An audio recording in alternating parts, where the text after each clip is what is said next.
네, 오늘 이제 열흘 기도의 9번째 날입니다. 내일은 이제 주일 지나면 사실 오늘 평일날 하는 열흘 기도의 마지막 날이라고 볼 수 있습니다. 담임 목사님 별로 무소식인 거 보니까 잘하고 계신 것 같아요. 항상 어디 가시면 무소식이 희소식인 것 같아서 잘하고 계시리라 믿습니다. 저희 또한 우리 은혜 충만하고 성령 충만하여져서 더 힘있는 우리 삶이 되기를 소망합니다. 우리 같이 은혜 나눌 말씀은 출애굽기 31장 1절에서 14절까지 말씀 우리 같이 보도록 하겠습니다. 오늘은 하나님을 설득하는 기도라는 제목으로 같이 은혜 받기를 소망합니다. 우리 한 목소리로 봉독해 올려드립니다. 시작. 이 말씀은 살아계신 하나님의 말씀입니다.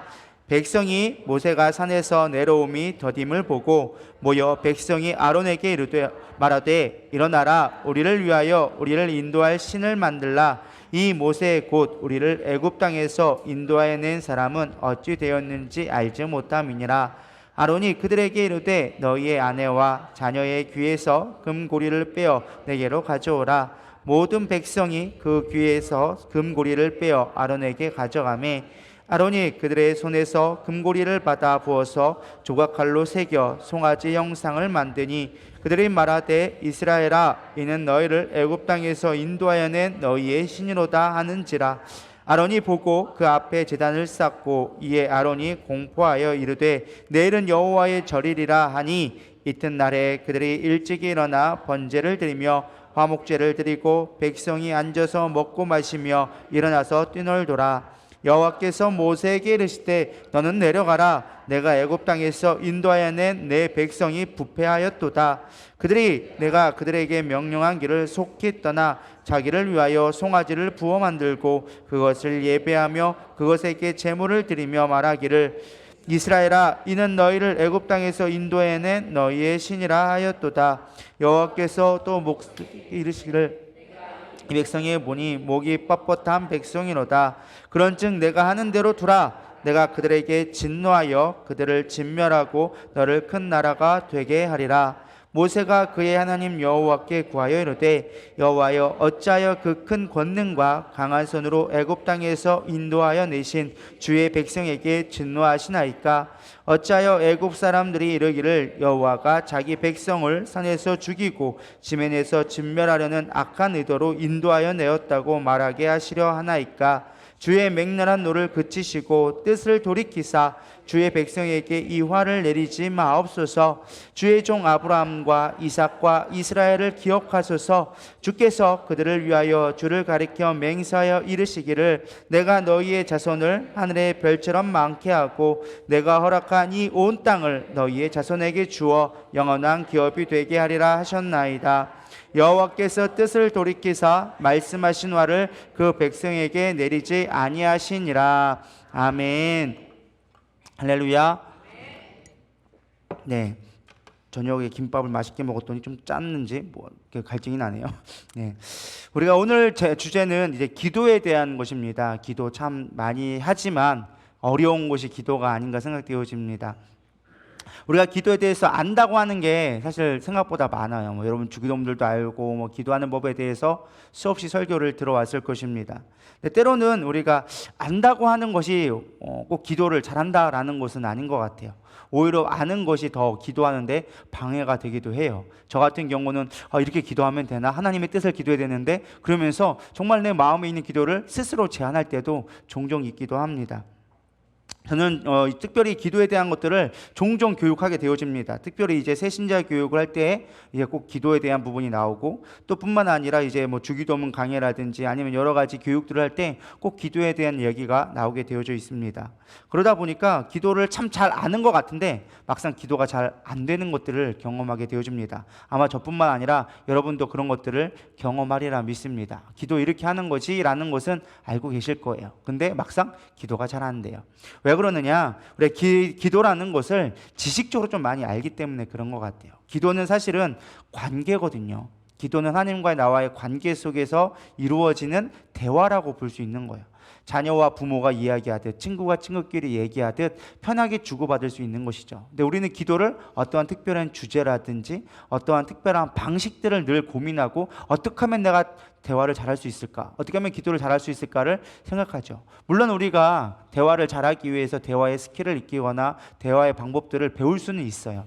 그러나 더 중요한 건 사실 아무리 말을 잘해도 중요한 건 관계가 좋으면 되는 거거든요. 관계가 좋으면 그냥 한마디만 해도 눈치만 해도 다 알아들어. 그것이 그거요. 가요. 해도 다 알아들어요. 근데 이게 관계가 안 되면 가면 도대체 뭔 말이요? 라고 되는 거죠. 우리가 마찬가지라는 거예요. 하나님과의 관계 속에서 이루어질 때 기도는 자연스러워지고 호흡처럼 느껴지게 되어지리라 믿습니다. 여러분 친구랑 얘기하는데 막 힘드나요? 여자 셋이 모이면은 뭐 하루 종일 밤새도 모질란다고 하는데 여러분 뭐 그 친구들이랑 모여가지고 얘기하는데 막 힘들고 뭘 얘기할까 막 고민하면서 하나요? 안 그렇거든요. 뭐 특별한 주제를 가지고 시작할지 모르겠지만 뭐 옆순이 뭐 옆집 애가 뭐 저기 서울대 갔더라라는 얘기로 시작할지 모르겠지만 끝날 때는 이제 남편 이제 씹는 거로 항상 끝나잖아요. 그러니까 항상 이렇게 시작과 끝이 항상 뭐 정해져 있지는 않지만 편하게 하는 것처럼 기도도 마찬가지인 것 같아요. 어떤 우리가 주제를 갖고 시작하지만 사실은 자연스럽게 이루어져야 되리라 믿습니다. 그럼에도 불구하고 사실 우리가 진짜 기도를 잘하려고 한다면 우리가 하나님과의 마음이 잘 닿는 기도를 해야 되리라 믿습니다. 특별히 저는 오늘 주제를 뭘로 했느냐? 하나님을 설득하는 기도. 사람 관계가 물론 내가 모든 걸 목적한 걸 이루기 위해서 어떤 설득의 기술이 나왔지만 우리가 어쨌든 신앙생활을 하다 보면 결국에는 하나님을 설득해야 될 과정들이 우리 가운데 반드시 필요합니다. 그런 과정들이 잘 쌓아져야 하나님과의 관계도 잘 되어지는 것 같아요.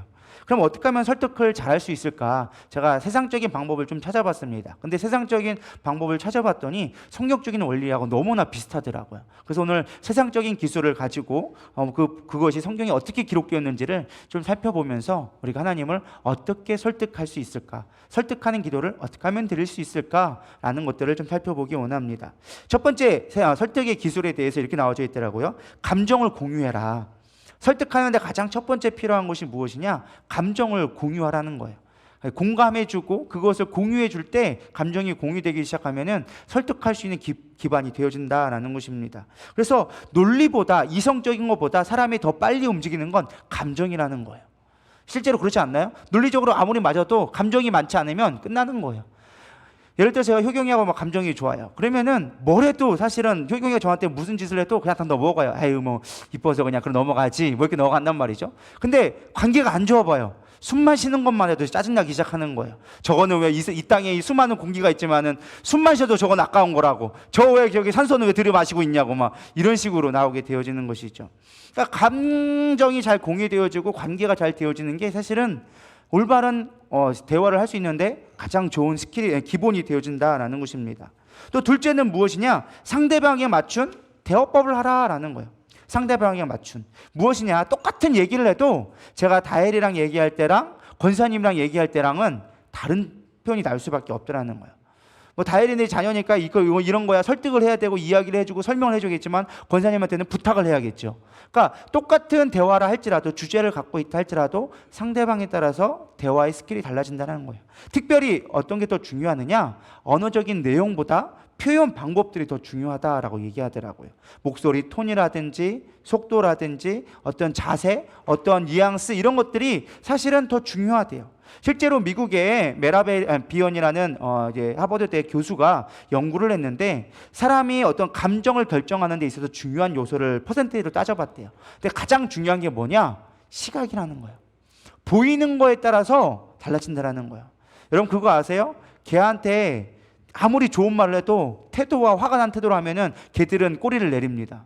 근데 아무리 욕을 해도 웃으면서 욕하면 걔들은 꼬리치며 달려옵니다. 그러니까 중요한 건 뭐냐? 사실 우리의 말보다 더 중요한 건 시각적이라는 거예요. 사람한테 설득할 때. 그래서 사람한테 말할 때 여러분들 욕할 때라도 웃으면서 욕할 수 있는 저런 되기를 원합니다. 할렐루야. 그러면 이제 받는 사람도 기분 나쁘지 않게 받아들여요. 할렐루야. 그래서 옛날에 보면 식당 같은 데 가보면은 욕하는 할머니들 있잖아요. 근데 그분들이 사실 욕을 할 때 엄청적인 말은 사실은 막 쌍욕인데 사람들이 그걸 듣고도 기분 나빠하지 않아요. 왜 그럴까요? 그 태도와 삶의 방식과 그런 것들이 그냥 그 삶에 묻어나오는 거고 진심이 담겨 있으니까 욕을 먹어도 웃으면서 할 수 있는 거예요. 근데 우리가 지나가던 사람한테 그냥 욕해봐요. 그냥 때려 맞는 거죠. 그거는 이런 놈이 다 있어고 막 그냥 싸우자는 거죠. 그러니까 사실은 우리가 어떤 랭귀적인 것보다는 더 중요한 게 태도적인 게 설득하는데 더 중요하다라고 이야기해주고 있습니다. 그리고 38%가 청각적인 거, 그 다음에 언어적인 내용은 7%밖에 되지 않는데요. 사실 우리가 태도나 어떤 뉘앙스 이런 것들이 더 설득하는데 중요하다라고 얘기합니다. 또 세상적인 방법에서 설득하는 것을 위해서는 선택지를 주라고 이야기합니다. 상대가 스스로 선택할 수 있는 선택지를 제시함으로 말미암아 억지로 끌려간다는 것이 아니라 당신이 주도권을 갖고 있습니다라고 선택을 주면 사람들이 그걸 갖고 선택함으로 말미암아 어떤 설득할 수 있는 기술이 더 잘 된대요. 그래서 두 가지 좋은 이점을 가지고서는 이거를 같이 제시하는 거죠. 예를 들면은 우리 밥 먹을래 할 때 그냥 짜장면 먹어 이거보다는 짜장면 먹을래 짬뽕 먹을래 라는 말로 표현을 해주면 그 사람이 선택해서 먹을 때도 더 맛있게 먹을 수 있다는 거죠. 그냥 짜장면 먹어 하면은 어차피 짜장면 먹을 거였음에도 불구하고 내가 해서 먹는 것과 본인이 선택해서 먹는 거는 차이가 다르다라고 이야기해주고 있습니다.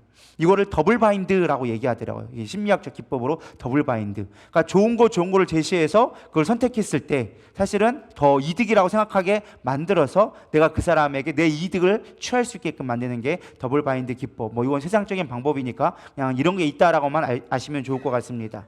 네 번째로는 단점부터 얘기하고 장점을 뒤에 이야기하라라는 것이 설득의 기법 중에 하나라고 얘기합니다. 예를 들면 똑같은 내용이지만 잘 들어보세요. 이 제품은 매우 유용하지만 가격이 비쌉니다. 반대로 얘기해 볼게요. 이 제품은 가격이 조금 높지만 유용합니다. 여러분 어떤 말이 더 좋은 것 같이 들려요? 전자, 후자. 후자. 왜? 좋은 거를 뒤에 들으면 좋아 보이거든요. 근데 우리는 좋은 거 얘기하고 나쁜 거 얘기하면 나쁜 것만 기억에 남아요. 우리는 항상 뒤에 말만 듣게 되어져 있어요. 그래서 여러분들 뭔가 나에게 부탁을 하고 내가 뭔가 하고 싶다라면은 안 좋은 거 얘기하는 거 그 다음에 좋은 거 얘기하기를 소망합니다. 그러면은 될 것도 안 돼요. 특히 애들 그렇죠. 엄마가 좋아, 아빠가 좋아하면은 어렸을 때 물론 좀 크면은 좀 낫지만 아기 때는 물어볼 때는 항상 순서를 잘 얘기해야 돼요. 아빠가 듣고 싶다 그러면은 엄마가 좋아, 아빠가 좋아 얘기하고 엄마가 옆에 있다, 아빠가 좋아, 엄마가 좋아 라고 얘기해야 애들이 잘 대답을 하리라고 믿습니다. 그래서 물어볼 때도 지혜롭게 물어봐야 돼요. 그게 대화의 설득의 기술 중에 하나라고 이야기해주고 있습니다. 또 다섯 번째는요, 설득의 단어를 포진하라 라고 얘기하더라고요. 그러니까 설득 당하는 단어들이 우리가 있대요. 특별히 이제 홈쇼핑 같은 데 보면은 서머가 정말 좋아요. 이런 거 없어요. 그러면서 꼭 하는 말이 있죠. 곧 매진됩니다. 곧 매진됩니다. 그러면 이제 사람들이 막 혹하기 시작하는 거죠. 지금 막 1000명이 지금 막 주문하고 있습니다. 폭주하고 있습니다. 그럼 사람들이 심리적으로 막 산다는 거예요. 그거 외에도 사람들이 이제 마음을 움직일 수 있는 다양한 말이 있는데, 결과적으로 좋습니다. 보장되어집니다. 참 쉽죠. 건강합니다. 안전합니다. 이건 무료예요. 절약됩니다. 기쁨이 됩니다. 유익을 줍니다. 이익이 됩니다. 이런 말을 쓰면 사람들이 쉽게 설득이 된대요. 그래서 그런 단어들을 잘 선택해서 하는 것도 설득의 기술 중에 하나다라고 이야기합니다.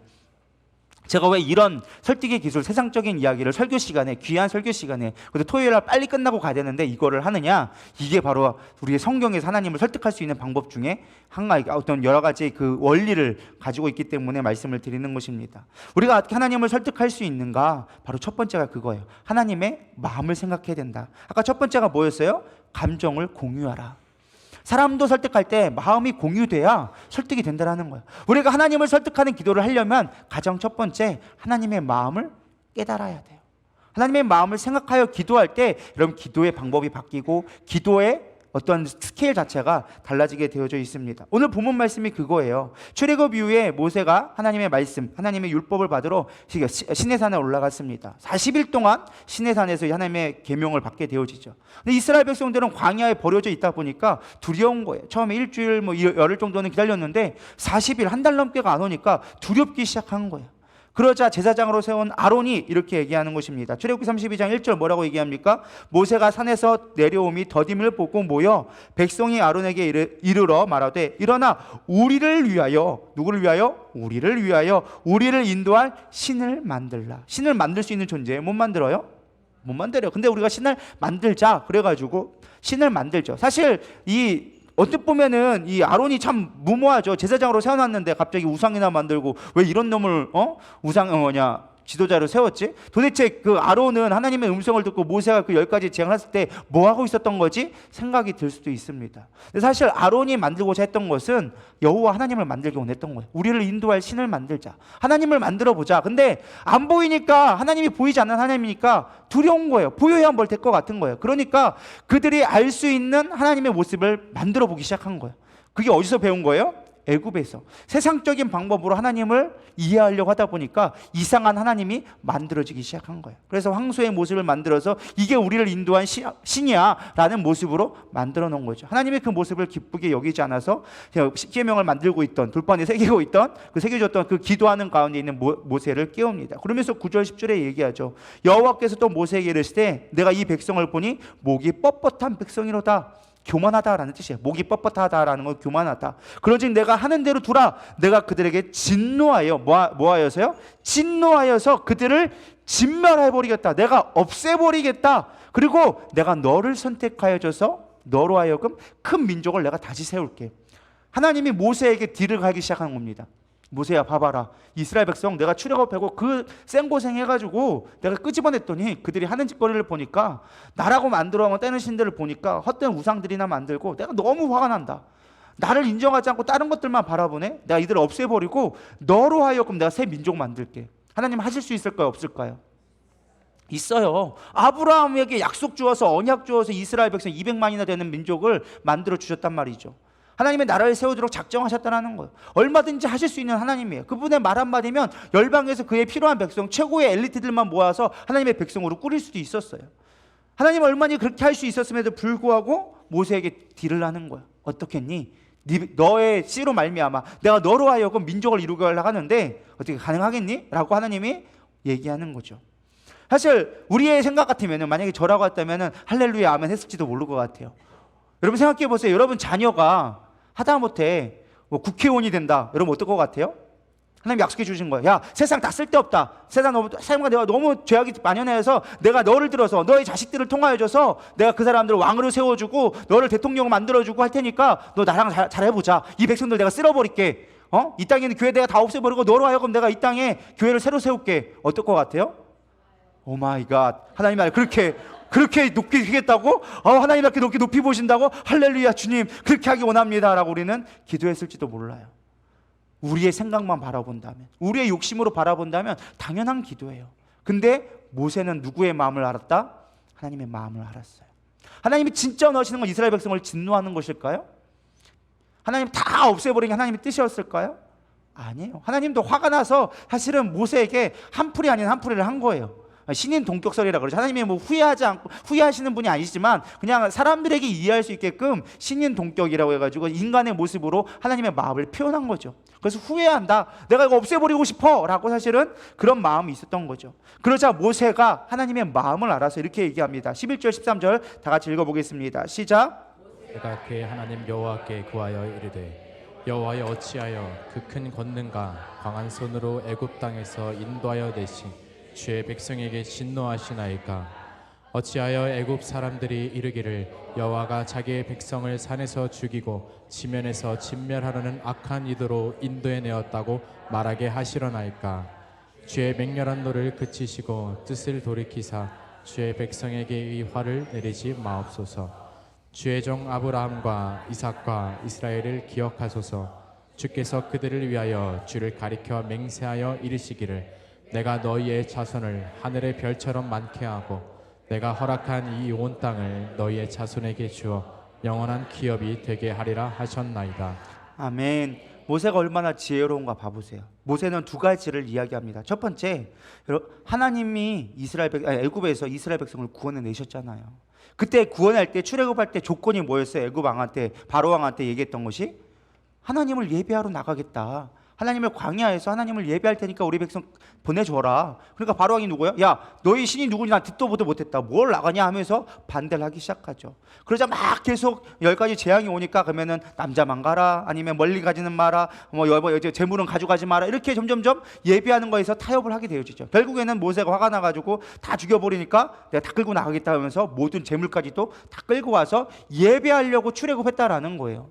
근데 만약에 광야에서 예배하려고, 시내에서 예배하고 있다가 광야에서 예배하고 있다가 죽어버리면 애굽이 하나님을 뭐라고 얘기하겠습니까? 예배하러 나가가지고 다 죽여버린 하나님이라고 얘기하지 않겠습니까? 하나님 이건 하나님한테 득이 되지 않습니다. 하나님한테 별로 유익된 게 아니에요. 또 뿐만 아니라 하나님이 이스라엘 백성을 세울 때 아브라함 하나님, 이삭이 하나님 이미 400년 전에 조상이에요. 여러분 400년 전에 조상이 누구 있는 줄 아세요? 누가 있는 줄 아세요? 적어도 한 사람은 알 거 아니에요. 여러분들의 시조가 누군지는. 전 이율곡 19대 손이라고 얘기하더라고. 저도 모르는데 이율곡 19대 손이래. 뭐 충당공파라고 얘기하는데 저는 아무것도 몰라요. 그냥 그것만 그냥 세대로 들어가지고 그냥 기억하고 있어요.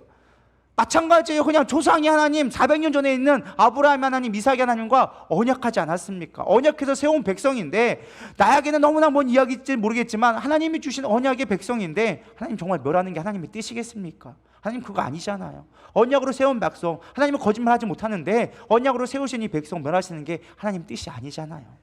그러면서 오히려 하나님을 위로하는 것이죠. 하나님의 마음을 알아서 기도하니까 그 다음에 하나님이 뭐라고 합니까? 내가 멸하지 않겠다라고 하나님이 이야기합니다. 멸하겠다고 얘기했던 것이 뭐예요? 진짜로 멸하겠다는 뜻이 아니라 멸하고 싶은 하나님의 마음을 알아서 모세가 대변하여져서 기도하게 되어진 것이죠. 여러분 우리가 하나님을 설득하는 방법, 하나님의 마음을 바꿀 수 있는 방법은 하나님의 마음을 아는 거예요. 할렐루야. 하나님의 마음을 알아서 기도할 때 바뀌게 되어지는 거예요. 근데 우리는 기도할 때 늘 내 것을만을 얘기하죠. 내 감정이 중요하고 내 상황이 항상 하나님 앞에 어필되기를 원해요. 근데 그건 하나님께 절대 중요치 않아요. 오히려 중요한 건 하나님의 마음을 알면 하나님이 우리의 상황까지도 바꿔주실 수 있는 분이다라는 것입니다. 저는 모세를 보면서 참 우리가 이런 기도를 해야겠다. 참 기도가 멋지지 않나요? 그냥 기도가 아니라 이 기도함으로 말미암아 이스라엘 백성을 구해냈고 뿐만 아니라 자신도 구원받을 수 있었다는 거예요. 자신이 부름받은 목적이 뭐예요? 사명이 뭐예요? 이스라엘 백성을 구원해내서 하나님의 나라를 세워가는 게 모세에게 주어진 사명이었어요. 근데 만약에 하나님이 내가 너를 통하여줘서 내 나라 세울게 라고 얘기해서 오케이 그렇게 했다면 모세가 과연 세움받을 수 있었을까요? 저는 그렇지 않다고 생각해요. 하나님 앞에 쓰임받을 수 있는 사람은 하나님의 마음을 알아서 그걸 기도하는 자가 하나님 뜻 가운데 세워지리라 믿습니다. 우리가 하나님의 마음을 잘 알기 위해서는 무엇보다 하나님의 성품을 알아야 돼요. 수많은 하나님의 성품 중에 우리가 가장 알아야 될 것이 하나님은 변개치 않는 하나님이다라는 걸 기억했으면 좋겠습니다. 다시 말하면 하나님은 거짓말하지 않으신다. 하나님이 말씀하신 것들은 반드시 이루시는 하나님이라는 거예요. 그래서 나중에 또 이야기했지만 우리가 기도할 때 가장 중요한 건 변개치 않는 하나님의 말씀, 진리이신 말씀으로 기도할 때 여러분들이 더 능력을 얻게 되어집니다. 하나님은 이미 아브라함과 이삭에게 내 자손을 별과 같이 많게 하고 내 백성 되겠다라는 언약을 주었기 때문에 모세는 그 언약을 붙들어서 하나님 앞에 기도했던 거였어요. 하나님의 마음이 거기서 알게 되어졌다라는 것입니다. 우리가 하나님의 마음을 알려면 하나님의 말씀을 깊이 알아야 돼요. 하나님의 우리를 향한 계획이 무엇인지를 분명하게 할 때 그 마음을 깨달을 수 있다라는 것입니다. 하나님의 마음만 먹으면 이스라엘 백성 없애버리는 거 일도 아니었을 거예요. 만나만 안 내려줘도 불기둥과 구름기둥만 거둬 가셔도 혹은 물만 안 줘도 그들은 다 광야에서 죽을 수밖에 없었을 거예요. 그러나 하나님의 마음을 알았기 때문에 그들이 살 수 있었고 한 사람이 하나님의 마음을 알아주니까 그 백성이 사는 것을 보게 되어집니다. 여러분들 한 사람이 하나님의 마음을 알게 되어지면 우리 교회가 살게 되리라 믿습니다. 우리 대전이 지역이 살게 되리라 믿습니다. 대한민국이 살게 되리라 믿습니다. 별거 아닌 것 같지만 하나님 마음을 아는 자가 필요하다는 거예요. 오늘날 마지막 시대에 우리는 살아가고 있습니다. 정말로 마지막 때가 가까워지고 있어요. 이럴 때 더욱더 필요한 건 누구냐? 하나님의 마음을 알아 기도하는 자예요. 우리 찬양도 많이 보잖아. 아버지 마음 알아. 아버지 당신의 마음이 있는 곳에 나의 마음이 있기를 원해요. 그렇게 우리가 찬양만 할 것이 아니라 정말로 여러분 기도할 때 하나님이 지금 우리 교회를 향한 마음이 어떤 마음일까? 나를 바라보실 때 하나님은 어떤 마음으로 바라보실까? 그냥 내가 생각해가지고 내가 죄졌으니까 하나님 뭐 미워하시겠지, 슬퍼하시겠지 이런 개념이 아니라 정말로 하나님의 크신 계획을 바라보면서 구원의 계획들을 바라보면서 과연 그 마음이 어떠실까? 하나님은 이런 말씀을 주셨는데 왜 이런 말씀이 선포되게 하셨을까? 그 마음을 깨달아서 여러분들이 알게 되어지면 우리 기도의 스케일이 달라질 것 같아요. 조금 더 쉬운 방법을 알려드릴까요? 하나님 마음을 알지 못하면 담임 목사님 마음이라도 한번 알아보시기 바랍니다. 담임 목사님이 어떤 생각으로 이런 말씀을 증거하셨을까? 왜 이런 말씀이 선포되어졌을까? 그것만 여러분들이 조금만 마음을 알아서 깨달아 본다면 주님의 마음을 아는데도 그렇게 어렵지 않으리라 믿습니다. 우리가 마음을 살펴볼 수 있을 때 설득할 수 있는, 하나님을 설득할 수 있는 기도를 하게 되어진다라는 것입니다. 두 번째, 우리의 행위부터 바꾸고 기도할 때 하나님을 설득할 수 있다라는 것입니다. 아까 앞서서 설득의 대화 스킬 중에 상대방에게 맞춘 대화법을 가져라라고 얘기했습니다. 태도들이 참 중요하다. 어떤 보여지는 것들이 참 중요하다라고 얘기했습니다. 하나님도 마찬가지예요. 하나님 앞에 기도할 때 우리의 행위적인 것들이 정말로 중요합니다. 우리는 말만 잘한다고, 우리가 정말 내 감정적으로 말의 언변이 좋아서 설득을 잘한다고 하나님이 설득당하는 게 아니라는 거예요. 우리의 태도와 삶의 모습이 하나님을 설득하는 데 있어서 중요한 근거가 되어준다라는 것입니다. 여러분, 마태복음 7장 7절에서 11절 말씀 잘 아시죠? 흔히 얘기해서 구차뚜라고 하는 거. 구하라, 찾으라, 두드리라. 구차뚜. 따라하겠습니다. 구차뚜. 이런 잃어보지 않겠죠. 구차뚜. 우리 한번 읽어볼까요? 마태복음 7장 7절에 11절 시작. 구하라 그리하면 너희에게 주실 것이요 찾으라 그리하면 찾아낼 것이요 문을 두드리라 그리하면 너희에게 열릴 것이니 구하는 이마다 받을 것이요 찾는 이는 찾아낼 것이요 두드리는 이에게는 열릴 것이니라. 너희 중에 누가 아들이 떡을 달라 하는데 돌을 주며 생선을 달라 하는데 뱀을 줄 사람이 있겠느냐. 너희가 악한 자라도 좋은 것으로 자식에게 줄 알거든 하물며 하늘에 계신 너희 아버지께서 구하는 자에게 좋은 것으로 주시지 않겠느냐. 아멘. 우리는 이 말씀 참 좋아하죠. 구차뚜. 구하라, 찾으라, 두드리라. 우리는 이 말씀을 어떻게 해석하느냐? 하나님 앞에 구하면, 땡깡 부리면 하나님이 다 들어주셔 라는 것으로 이해합니다. 물론 어느 정도는 논리적으로 맞아요. 아이가 땡깡 부리면 엄마가 들어줄까요? 안 들어줄까요? 들어줘요. 들어줄 수밖에 없어요. 듣기 싫어서라도 들어줍니다. 심지어 그래서 예수님께서 비유했던 게 이제 강청하는 기도 해가지고 재판장에게 밤새도록 간청하니까 내가 재판장에 대해서는 내가 들어주지 않는데 네가 하도 간청하니까 귀찮아서라도 내가 들어준다라고 하죠. 물론 맞아요. 우리가 강청하면, 내 뜻 하나님 앞에 강청하면 하나님은 들어주게 되어져 있어요. 왜? 우리의 모든 기도는 다 응답되어지니까. 그러나 중요한 건 응답되어졌다고 그것이 다 우리에게 선하냐? 그렇지 않아요. 여러분, 좋은 삼촌과 엄마의 차이점 뭔지 아세요? 좋은 삼촌은 아이들이 사탕을 달랠 때마다 사탕을 줍니다. 무한 공급 제공해 줍니다. 그건 좋은 삼촌이 될 수 있어요. 근데 엄마는 아이들이 사탕을 달라고 할 때마다 사탕을 줄까요? 절대 안 주죠. 어쩌다가 잘하면 한 개 포상으로 줄 뿐 사탕을 많이 주진 않습니다.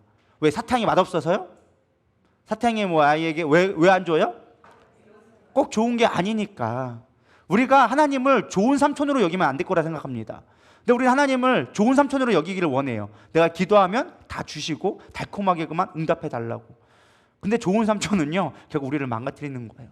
중요한 건 엄마가 되어줘야 되는 거예요. 하나님은 우리의 부모님이에요. 그래서 구한다고 다 좋은 것만, 사탕만, 달콤한 것만 주지 않는다라는 것입니다.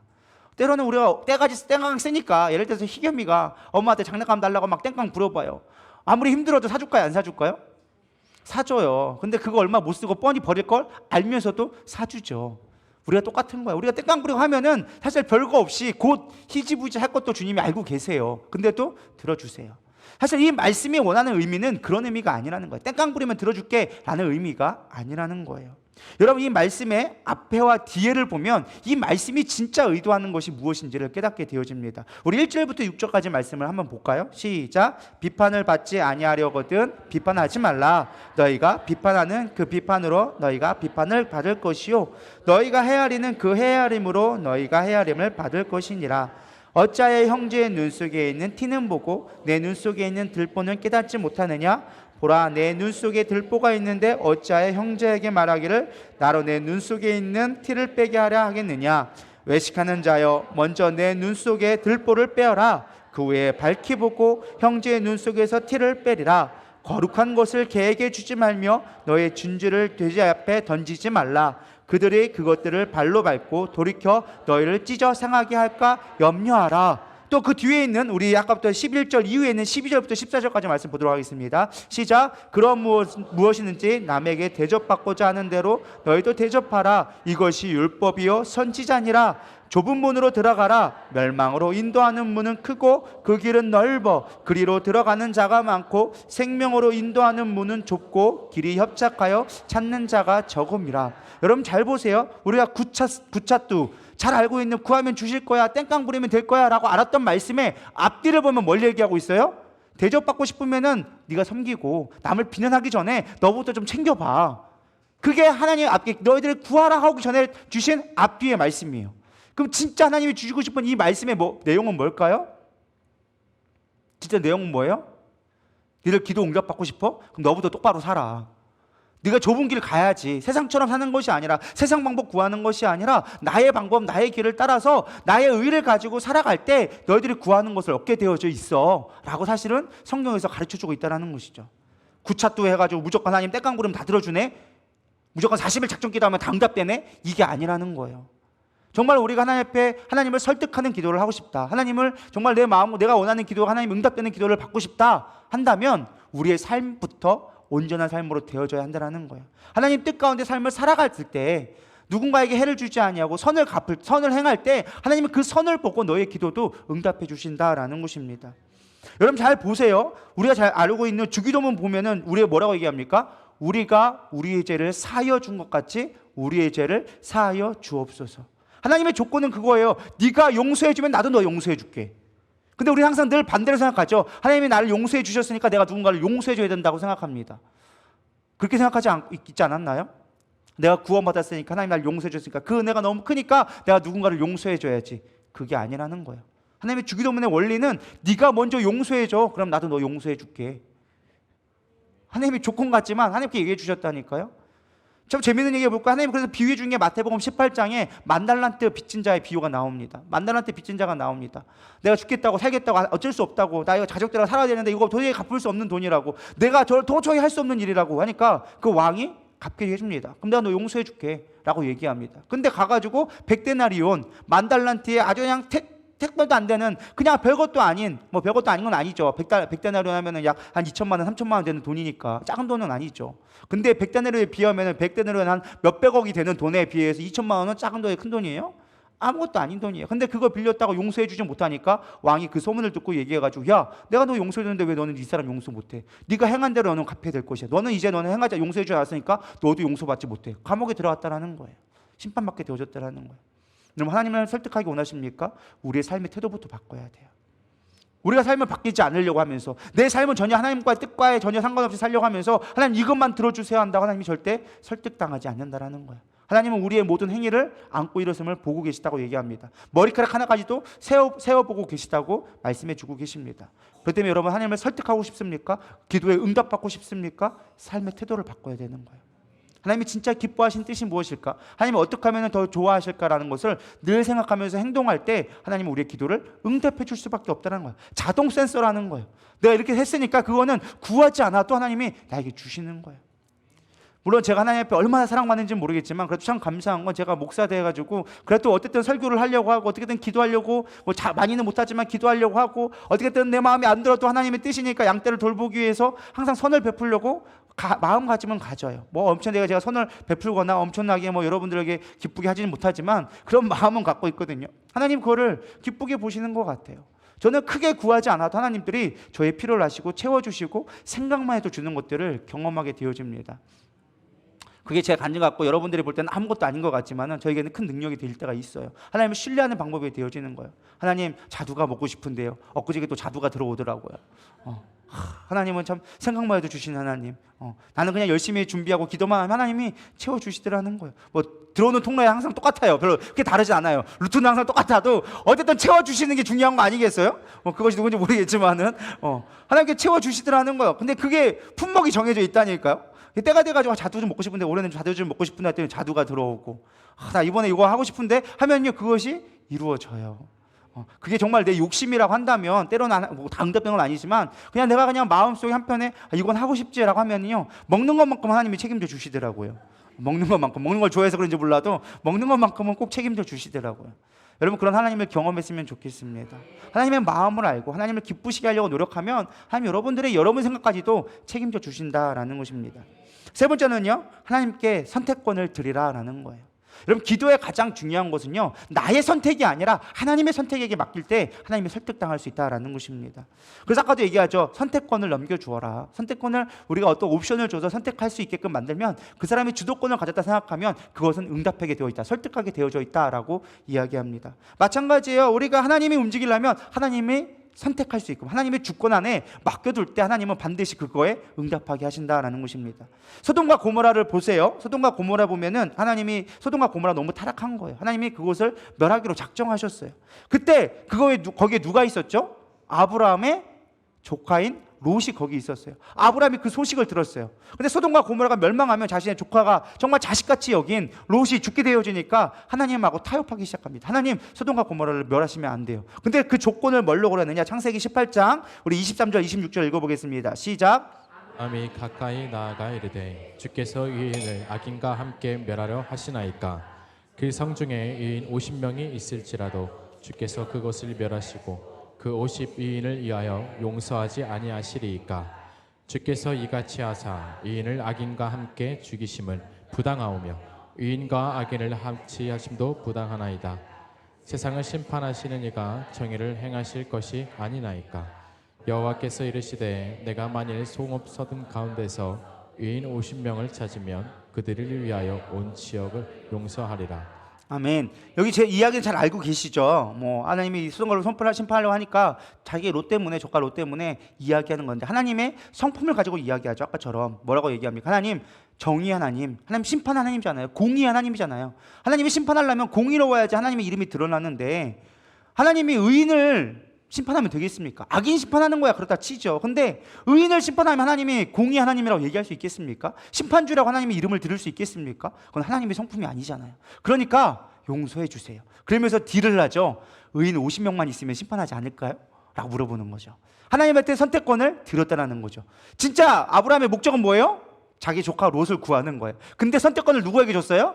하나님한테. 의인 50명만 있으면 하나님이 공의 하나님이니까 심판하면 안 되잖아요. 하나님은 어떻게 하실 거예요? 라고 물어보는 거죠. 참 지혜롭지 않나요? 여러분, 이런 기도를 조금 배우기를 소망합니다. 좀 이런 지혜가 있어야 하나님이 그래 너는 뭔가 좀 다르다라고 좀 해주시지, 그냥 주세요! 왜 안 줘! 왜 안 줘! 이러고 있으면 하나님 주고 싶어도 안 준다니까요. 그냥 속된 말로 대가리나 지어박는 거지. 안 그러겠어요? 주세요 주세요가 아니라, 하나님 왜 응답 안 해주세요가 아니라, 하나님 이건 어떨까요? 하나님, 이렇게 하나님의 더 뜻이 아닐까요? 라고 물어볼 거, 하나님 앞에 선택권을 드릴 때 하나님의 마음이 움직인다는 거예요. 근데 50명 찾아보려니까 쉬워요, 어려워요? 어려워요. 그러니까 뭐라고 얘기해요? 그럼 45명 안 될까요? 5% 드시 5명 10% 할인 안 될까요? 하나님 10% 할인하니까 그래 10% 내가 봐줄게. 내가 찾아봐도 45명이 쉽지 않거든. 그러니까 또 딜을 하는 거야. 40명은 안 될까요? 40명 좀 많은 거야. 30명. 하나님 좋아요. 30명. 30명도 찾아보려니까 만만치가 않네. 아무리 찾아봐도 다 죄악돼가지고 하나님은 20명 달라는데 그것도 안 돼. 그러니까 마지막 어떻게 해요? 10명. 그것도 있었을까요? 없었을까요? 없었어요. 이미 하나님은 거기에 의인이 없는 걸 아셨어요. 그럼에도 불구하고 뭐 하는 거예요? 아브라함이 하나님과에게 선택권을 드리자. 하나님이 그래, 그럼 내가 너 기도 응답해 줄게. 네 방법이 그렇다면, 정말로 네가 그를 구원하기 원한다면 내가 그 안에서 찾으려는 너의 그 노력 자체가 내가 너를 의롭게 여기서 구원해 줄게. 사실 그래서 하나님 어떻게 되어집니까? 아브라함의 그 기도 때문에 의인은 없었지만 천사를 보내서 롯을 구원해 주잖아요. 하나님은 우리의 문제를 아실까요? 모르실까요? 알아요. 그럼에도 불구하고 하나님의 의와 하나님의 뜻과 하나님의 성품을 가지고 하나님 앞에 선택권을 드리니까 하나님이 우리 일들을 해주신다라는 거예요. 그게 하나님의 방법이라는 거예요. 하나님의 움직일 수 있는 방법이라는 거예요. 똑같은 말로 해도 다른 결과가 나온다라는 거예요. 가장 우리가 설득권을 내드리는 대표적인 주제가 누굴까요? 예수님. 예수님 겟셋마네 동산에서 기도하고 계십니다. 근데 뭐라고 기도하시죠? 마태복음 20장 39절. 조금 나아가서 얼굴을 땅에 대시고 엎드려 기도하여 이르시되 내 아버지여 만을 할만하시거든 이 잔을 내게서 지나가게 하옵소서. 그러나 나의 원대로 마시옵고 아버지의 원대로 하옵소서. 누구에게 선택권을 드린 거예요? 하나님 앞에 드리는 거예요. 예수님이 몰랐을까요? 알았어요. 이미 십자가를 질 수밖에 없는 걸 너무나 잘 알았었어. 근데 예수님이 몇 번이나 기도하셨다고요? 그건 모르죠. 3번 기도하셨어요. 겟세마네 동산 3번을 기도하죠. 처음에 가서 기도하고 그 다음에 제자들을 깨우고 야 좀 깨우지 못하냐고 또 가서 기도하고 3번째 오셔서는 이제는 이제 때가 됐다라고 가시는 모습이 나오죠. 3번이나 기도했어요. 몰라서 3번씩 기도했을까요? 하나님은 아버지와 동격이신 분이시고 하나님의 아들이시며 그분이 아니고서는 그분이 보여준 거 아니고 말씀하신 거 아니면 행하지 않는 분이 몰라서 하나님 앞에 3번씩이나 기도했을까요? 엄연히 따지면 이건 하나님 몰라서 기도한 것이 아니라 하나님 앞에 선택권을 드리는 거예요. 할만하시거든이라고 얘기했지만 다른 버전의 마가복음 열어보면은 당신이 하나님의 뜻이라면 하나님은 능력이 있으시니까 옮겨주시면 안 됩니까? 라고 이야기했다라고 나옵니다. 엄연히 말하면 하나님이 육신의 모습을 입고 두려우기 때문에 내가 하나님의 뜻에 순종하기 위해서 사실은 그 시간들을 들였다라는 거예요. 사실 진정한 설득은요, 내가 설득당하는 거예요. 믿으십니까? 누군가를 설득하기 위해서 가장 먼저 내가 먼저 설득당하지 않으면 누군가를 설득할 수가 없어요. 그게 설득이 가장 중요한 것 같더라고요. 내가 먼저 이것이 가장 합리적이고 그에게 이득되고 나에게 이득되어진다. 내가 설득당하지 않으면 상대방을 설득할 수 없는 거예요.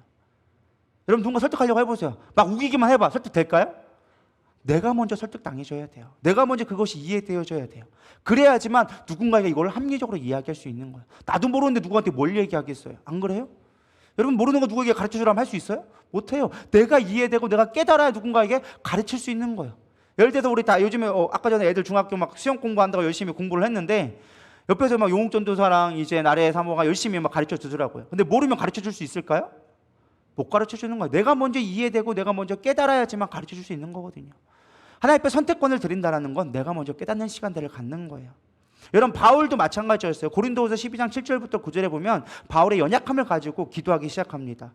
내가 여러 계시 받은 것이 지극히 크므로 너무 자만하지 않게 하시려고 내 육체에 가시 곧 사탄의 사절을 주셨으니 이는 나를 쳐서 너무 자만하지 않게 하려 하심이라. 이것은 내게서 떠나가기를 위하여 내가 3번 주께 간구하였더니 내게 이르시되 내 은혜가 내게 족하도다. 이는 내가 약한 데서 온전하여짐이라 하신지라. 그러므로 도리어 크게 기뻐함으로 나의 여러 연약한 것들에 대하여 자랑하리니 이는 그리스도의 능력이 내게 머물게 하려 함이라. 바울이 육시적인 연약함 때문에 계속 기도했어요. 그게 사탄의 준 사자라고까지 얘기할 정도로 너무 고통스러웠어요. 그걸 가지고 3번씩이나 기도했어요. 성령 충만해서 예루살렘에 목숨 걸고 나갈 만한 담력을 가진 자였는데 성령이 충만하지 않아가지고 이걸 몰랐을까요? 이미 아셨어. 하나님 앞에 이미 기도했겠죠. 하나님 나 육신에 고쳐주세요. 남들은 다 고쳐주는데 심지어 죽은 자도 살리게 하는데 하나님 나 왜 안 고쳐주세요? 라고 기도하지 않았을까요? 기도했을 거예요. 근데 하나님이 노한 거죠. 근데 그걸 가지고 3번씩이나 기도했어. 땡깡 부린 걸까요? 하나님 왜 안 들어주세요? 왜 안 고쳐주세요? 바울이 그랬을까요? 아니죠. 뭐 하는 거예요? 내가 설득당하는 시간을 당하는 거예요.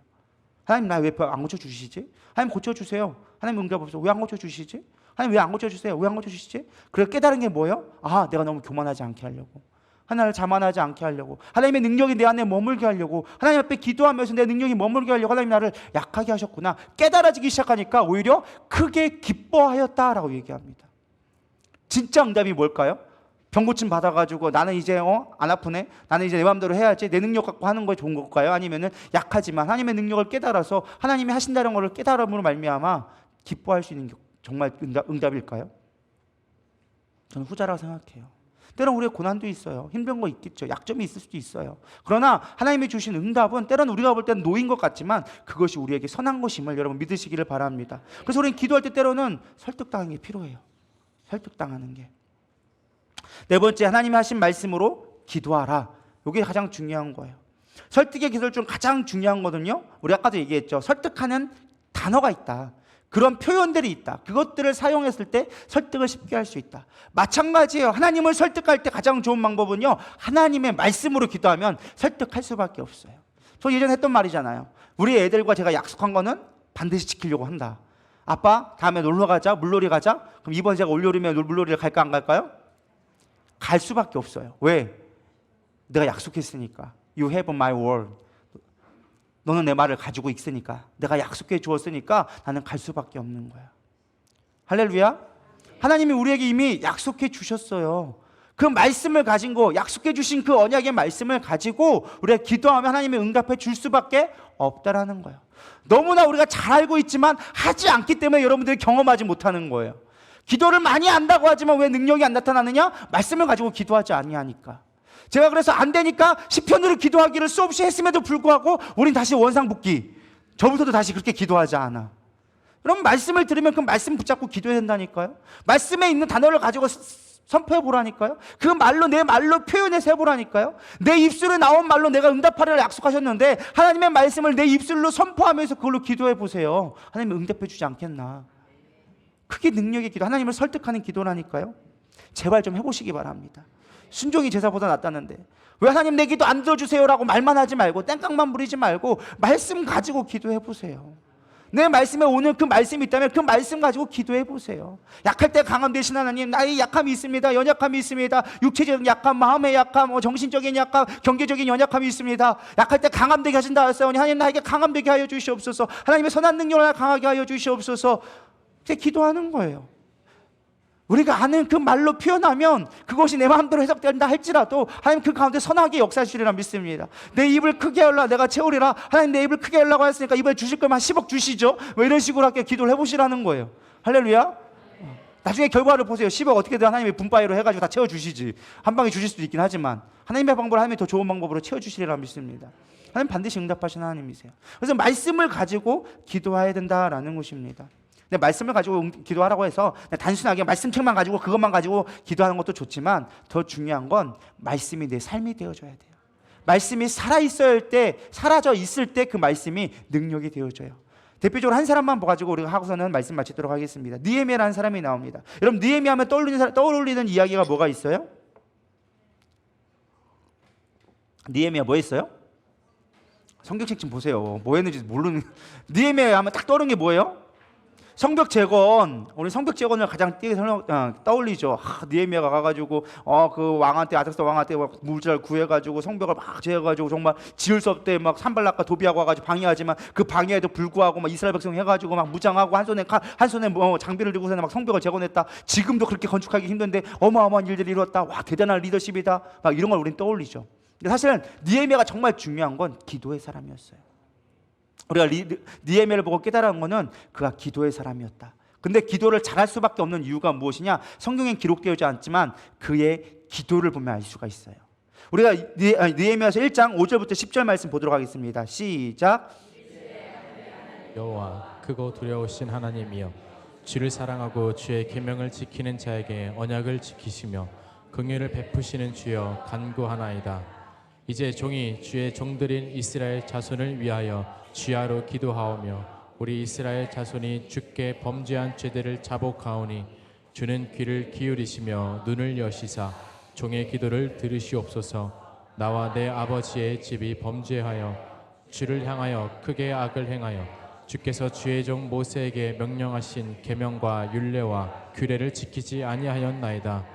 옛적에 주께서 주의 종 모세에게 명령하여 이르시되 만일 너희가 범죄하면 내가 너희를 여러 나라 가운데에 흩을 것이요 만일 내게로 돌아와 내 계명을 지켜 행하면 너희 쫓긴 자가 하늘 끝에 있을지라도 내가 거기서부터 그들을 모아 내 이름을 두려고 택한 곳에 돌아오게 하리라 하신 말씀을 이제 청하건대 기억하옵소서. 이들은 주께서 일찍이 큰 권능과 강한 손으로 구속하신 주의 종들이요 주의 백성이니이다. 아멘. 사실 여기 말씀해 보면 8절과 9절에 잘 나와져 있어요.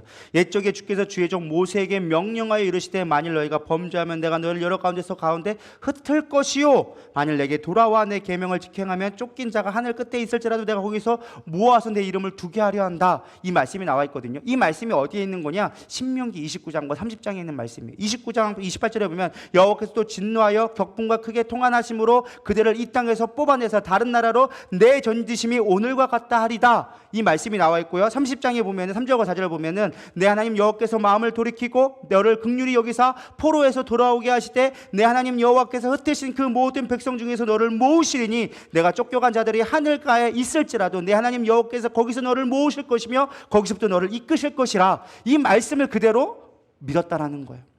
근데 사실 이 말씀을 믿기 위해서 뭐 하고 있었을까요? 느헤미야는 기도 말고 말씀을 보고 있었죠.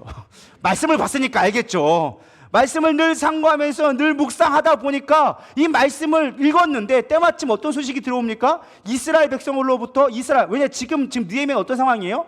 포로로 잡혀서 포로 1세대거든요. 바벨론에 포로 가가지고 1세대로 살면서 거기에 포로로 살아가고 있었는데 이스라엘의 소식을 들은 거예요. 야, 지금 우리의 본토는 어때? 라고 이 소식을 들어봤더니 지금 다 뿔뿔이 흩어져가지고 지금 이스라엘이 폐허가 되어졌습니다. 이스라엘 백성들이 고난받고 있습니다. 근데 때마침 읽었던 성경이 어디라고요? 신명기 말씀을 보게 한 거예요. 저는 이것이 성령님이 하신 역할이라고 봅니다. 때마침 그 말씀을 봤더니 무슨 말씀이 온 거예요? 야, 언약을 지키 아니면 내가 흩어버릴 거야 라는 말씀이 보게 되어진 거예요.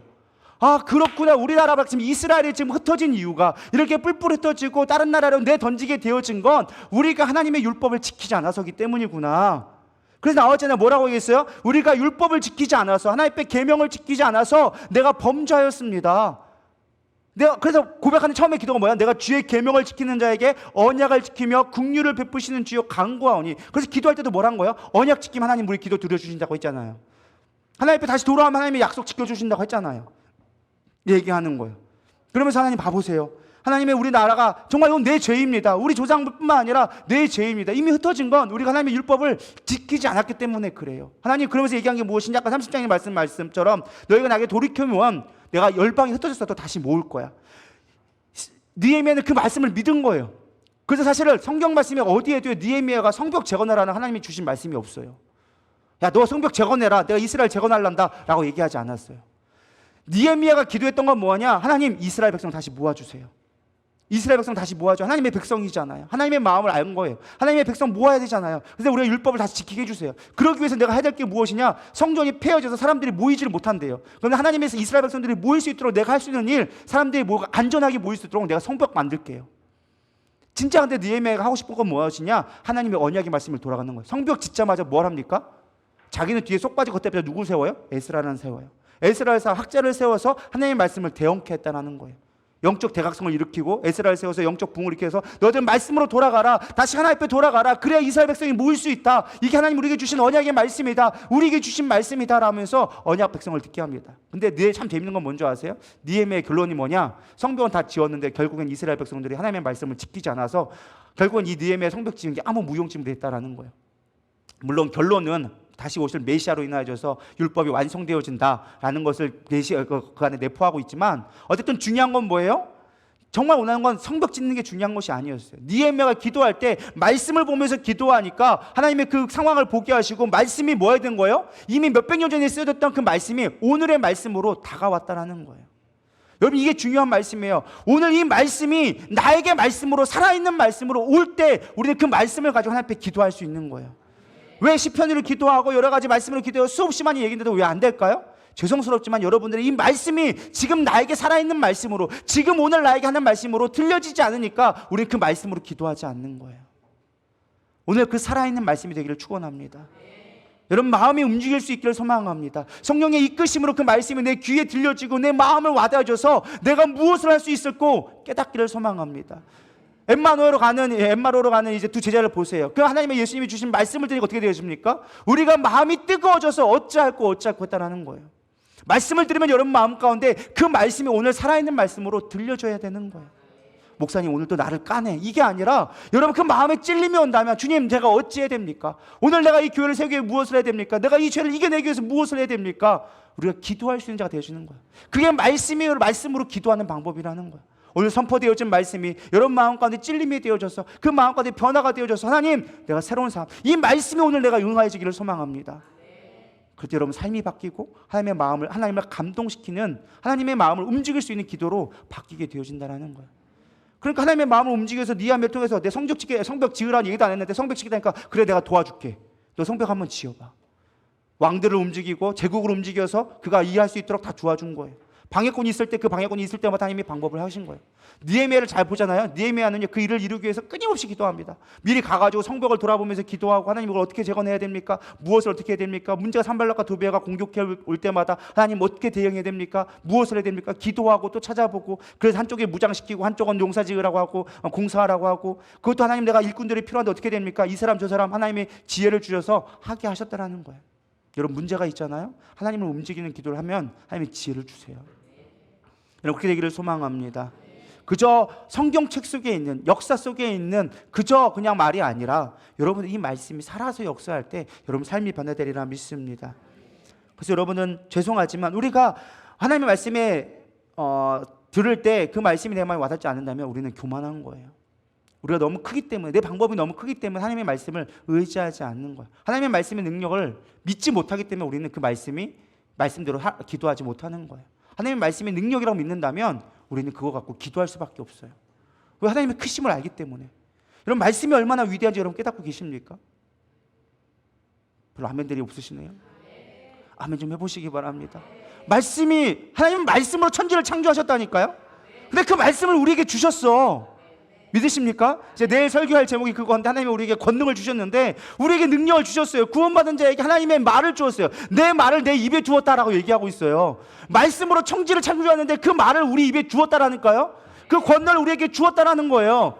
그래서 우리는 그 말씀을 가지고 기도하며 나갈 때 천지를 움직일 수 있는 능력이 우리 가운데 부어지는 거예요. 근데 우리는 그 말씀을 사용하지 않아. 그러니까 맨날 세상에 두려워할 수밖에 없고 쫄 수밖에 없고 떨 수밖에 없고 쪼그라들 수밖에 없는 거예요. 말씀을 가지고 나갈 수 있는 저런 되기를 소망합니다. 결론입니다.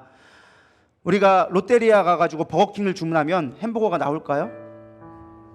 안 나와요. 같은 햄버거처럼 보여도 롯데리아 가서는 롯데리아 걸 주문해야 돼요. 대리버거를 주문하든 치킨버거를 주문하든 거기에 있는 메뉴를 주문해야 돼요.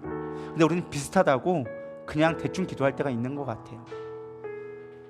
이런 버거킹을 먹고 싶으면 버거킹을 가야 돼요. 우리가 하나님 앞에 기도에 응답받고 싶으면 하나님 말씀을 가지고 기도해야 돼요.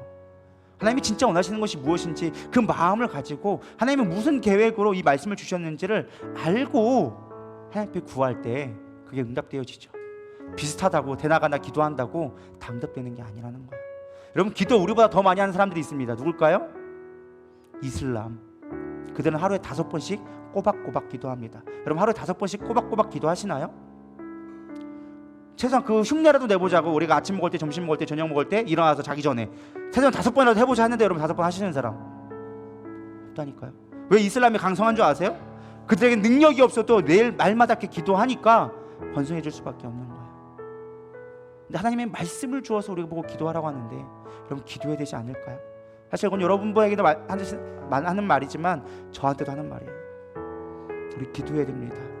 이 열흘 기도에 그냥 행사로 끝나는 것이 아니라 다시금 기도의 불을 붙여서 기도가 능력임을 여러분 삶으로 증명해낼 수 있기를 축원합니다.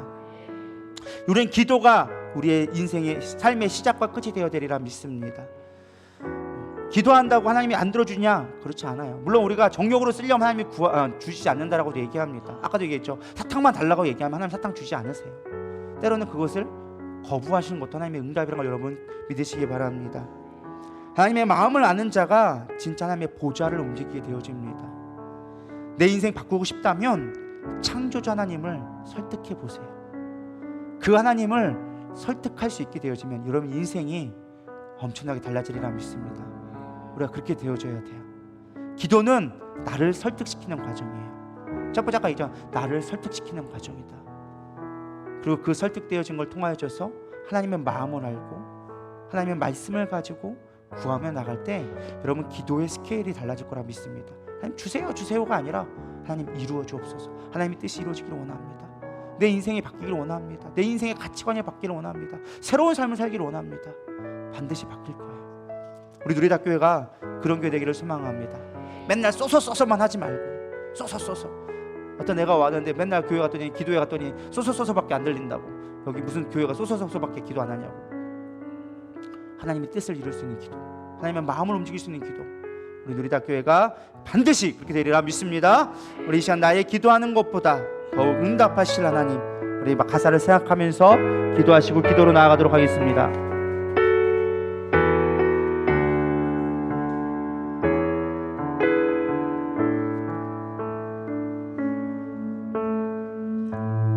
나의 기도하는 것보다 더욱 응답하시라 하나님. 나의 생각하는 것보다 더욱 이루시라 이루시는 하나님, 우리 가운데 역사하신 능력대로 우리들의 간구함을 넘치도록 능히 하실 주님께 모든 영광과 존귀 찬양과 경배를 돌리지어다.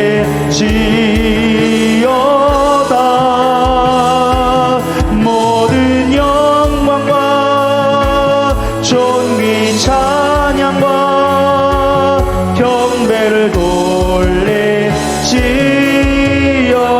다시 한번 나의 기도하는 것보다, 나의 기도하는 것보다 더욱 응답하시라 하나님. 나의 생각하는 것보다 더욱 이루시는 하나님, 우리 가운데 역사하신 능력대로 우리들의 간구함을 넘치도록 능히 하실 주님께 모든 영광과 존귀 찬양과 경배를 돌릴지어다.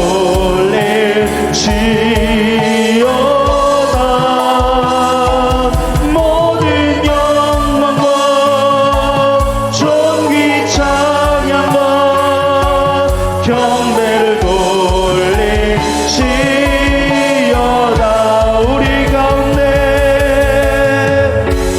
우리 가운데 역사하신 능력대로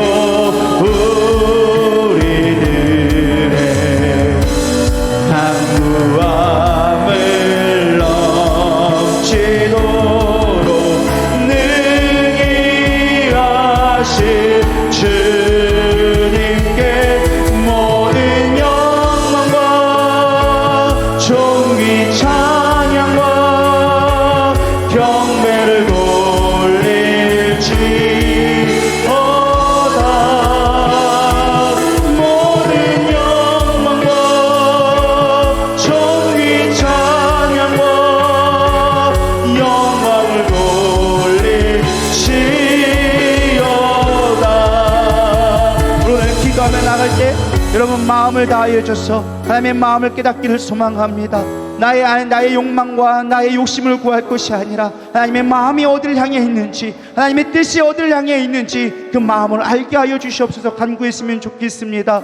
무엇보다 하나님 앞에 우리가 순복할 수 있는 자세로 나아가야 합니다. 그리고 무엇보다 하나님이 정말로 뜻이 우리의 말씀을 통하여 이미 약속해 주신 그 약속의 말씀을 붙들고 그 말씀 오늘 나의 가운데 살아있게 하여 주시옵소서. 그 고백까지 세 가지를 가지고 우리 이 시간 기도하며 나가도록 하겠습니다. 주여, 세 번 부르고 기도하겠습니다. 주여, 주여, 주여. 하나님 부르십니다. 우리가 기도하며 나갈 때 하나님 단순하게 나의 욕망만 채우기 위한 나의 아버지 뜻을 이루기 위한 기도가 아니라 아버지 마음을 알아 기도할 수 있는 자들에게 하여 주시옵소서. 아브라함이 그랬던 것처럼, 모세가 그랬던 것처럼 믿음의 사람들이 늘 아버지의 뜻을 구하며 아버지의 마음을 알아 아버지의 성품을 닮아 기도했던 것처럼 나의 기도가 그렇게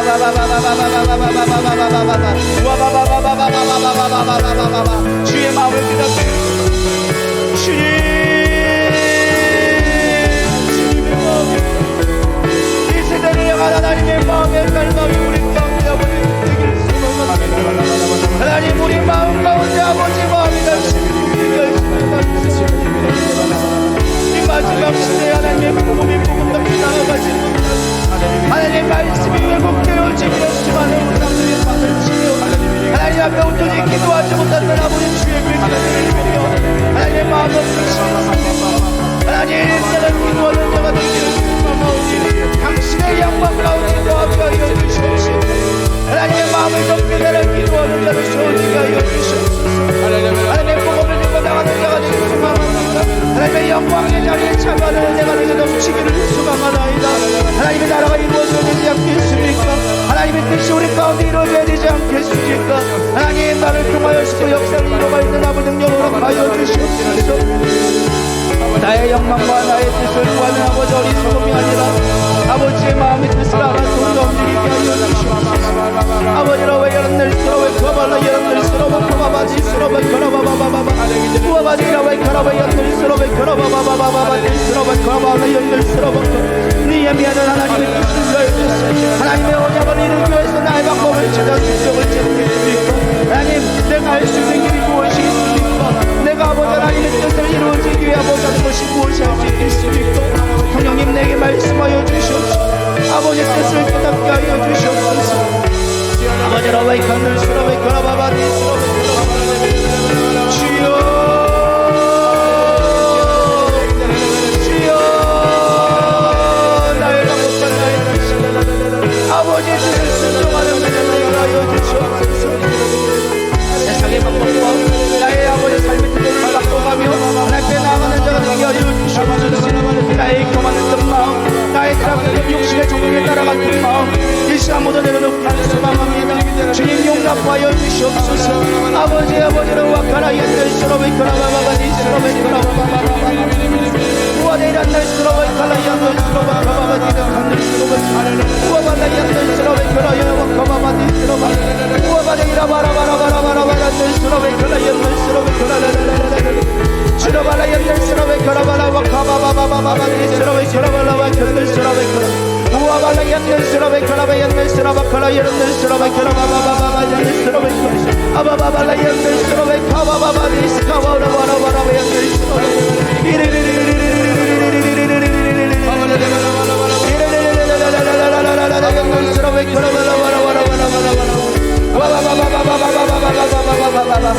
하나님 우리의 기도의 스케일이 달라지기를 소망합니다. 우리의 기도의 꿈이 달라지기를 소망합니다. 세상의 악몽의 종이 미생의 자랑 우리의 육신의 종욕이 아닌 아버지의 뜻을 구하는 우리에게 되게 하여 주시옵소서. 아버지의 나라를 바라보게 하여 주시옵소서.